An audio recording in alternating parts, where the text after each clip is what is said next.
Christmas പരീക്ഷാ ചോദ്യപേപ്പർ ചോർച്ചയിൽ ആരോപണ വിധേയരായ MS സൊല്യൂഷൻ CEO ഷുഹൈബിന്റെ മുൻകൂർ ജാമ്യാപേക്ഷ ജനുവരി 3 മാറ്റി. കോഴിക്കോട് ജില്ലാ കോടതിയാണ് ഹർജി മാറ്റിവെച്ചത്. വിവരങ്ങളുമായി ഗോകുൽ K. വേണുഗോപാലൊപ്പം ചേരുന്നു. ഗോകുൽ, പറയൂ.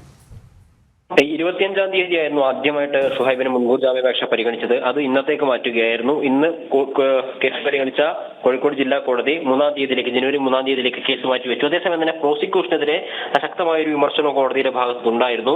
ഈ കുറ്റക്കാർക്കെതിരെ ഒരാൾ മാത്രമാണോ ഗൂഢാലോചന നടത്തിയത് എന്നതുൾപ്പെടെയുള്ള കാര്യങ്ങൾ പ്രോസിക്യൂഷനോട് കോടതി ചോദിച്ചു. ഒരാൾ ഒറ്റയ്ക്ക് എങ്ങനെ ഗൂഢാലോചന നടത്തും? ആരോപണ വിധേയരായിട്ടുള്ള MS സൊല്യൂഷന്റെ CEO മാത്രമാണോ ഇത്തരത്തിൽ ഗൂഢാലോചന നടത്തിയത്? ചോദ്യപേപ്പർ ചോർത്തിയതിൽ വിദ്യാഭ്യാസ വകുപ്പിന്റെ ഉദ്യോഗസ്ഥർക്ക് പങ്കുണ്ടോ എന്നതിനെ സംബന്ധിച്ച അന്വേഷണം നടത്തിയിരുന്നോ തുടങ്ങിയ കാര്യങ്ങളൊക്കെ കോടതിയുടെ ഭാഗത്തുനിന്ന് ഉണ്ടായി. അതിനാൽ തന്നെ 3 തീയതി മുൻകൂർ ജാമ്യാപേക്ഷ പരിഗണിക്കുന്ന സമയത്ത് ഇതുമായി ബന്ധപ്പെട്ട റിപ്പോർട്ടുകൾ കൂടി കോടതിയെ സമർപ്പിക്കാൻ വേണ്ടി അന്വേഷണ സംഘത്തോട് കോടതി ആവശ്യപ്പെട്ടിട്ടുണ്ടായിരുന്നു.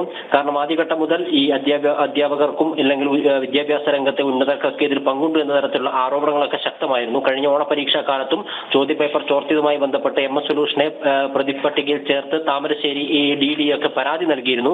ആ പരാതിയൊന്നും വിദ്യാഭ്യാസ വകുപ്പിന്റെ ഭാഗത്തുനിന്ന് കാര്യമായി അന്വേഷിക്കാത്തൊരു സാഹചര്യമായിരുന്നു ഉണ്ടായിരുന്നത്. അന്നും അധ്യാപകർക്കെതിരെ വിദ്യാഭ്യാസ വകുപ്പുമായി ബന്ധപ്പെട്ട് പ്രവർത്തിക്കുന്ന പല ആളുകളുടെയും പേരുകൾ ഉയർന്നു വന്നിരുന്നെങ്കിലും ആർക്കെതിരെയും അന്വേഷണം ഉണ്ടായിരുന്നില്ല. ആ ഘട്ടത്തിലാണ് ഇപ്പോൾ ഈ ഷുഹൈബിനെ മാത്രം പ്രതിപട്ടികയിൽ ചേർത്ത് ഈ അന്വേഷണം മുന്നോട്ടേക്ക് കൊണ്ടുപോകുന്നതിനെ കോടതി ചോദ്യം ചെയ്തിരിക്കുന്നത്. വിദ്യാഭ്യാസ വകുപ്പിലെ ആർക്കെങ്കിലും ഒക്കെ പങ്കുണ്ടോ എന്നതിനെ സംബന്ധിച്ച കാര്യങ്ങൾ അന്വേഷിച്ച ശേഷം അതുൾപ്പെടെയുള്ള റിപ്പോർട്ട് 3 തീയതി കോടതിയിൽ ഹാജരാക്കണമെന്നും അന്ന് ഷുഹൈബിന്റെ മുൻകൂർ ജാമ്യാപേക്ഷ പരിഗണിക്കുമെന്ന കാര്യമാണ് കോടതി ഇപ്പോൾ പറഞ്ഞിരിക്കുന്നത്. കൃഷ്ണരാജ്. ശരി, ഗോകുൽ K. വേണുഗോപാലാണ് വിവരങ്ങൾ നൽകിയത്.